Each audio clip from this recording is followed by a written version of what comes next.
Are you happy with a world where you perceive free will even if it isn't? Maybe. This has to do with the movie Arrival, right? Starring Amy Adams. Yes. Where if you know how your future is going to turn out, would you like to live your life anyway? Right? And the answer is yes, I would.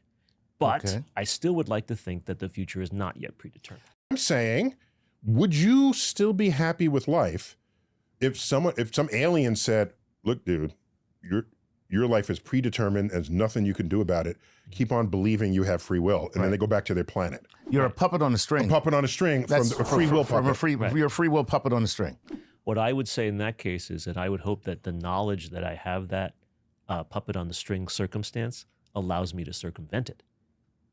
I can find a way. If it's fate, right? You've seen so many Greek mythology stories where you try to avoid the fate of whatever the odds of and destined the act for of you. avoiding it is what makes it happen. Like Oedipus, for example. Oedipus right. would be the most famous egregious of those. example. Yes.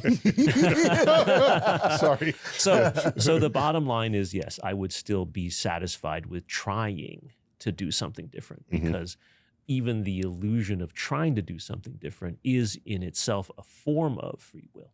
Physics-wise, though, it's not. That's the challenge. Yeah. Right? Yeah. So Neil, if you had to right now decide that free will does exist or doesn't exist, what would you prefer?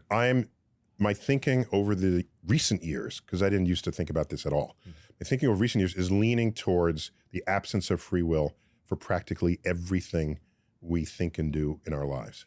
And I base that on the fact that over time, things that we have done as people in our species, at one time was you are totally to blame for that, or just something you did or something we've learned, no, this person is more susceptible than you are to addiction.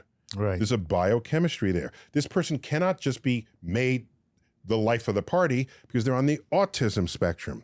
They don't control that in the way you might think they should, just because you're the life of the party. As you add up all of these things, let's go back to epilepsy, where before that was even a word, you were occupied by the devil. Did you do something bad? Or, well, you knew it was not, everyone knew you were not in control of it, but today, no one is saying, did you have the free will to not have an epileptic seizure? Of course not. Do you have the free will to not be depressed?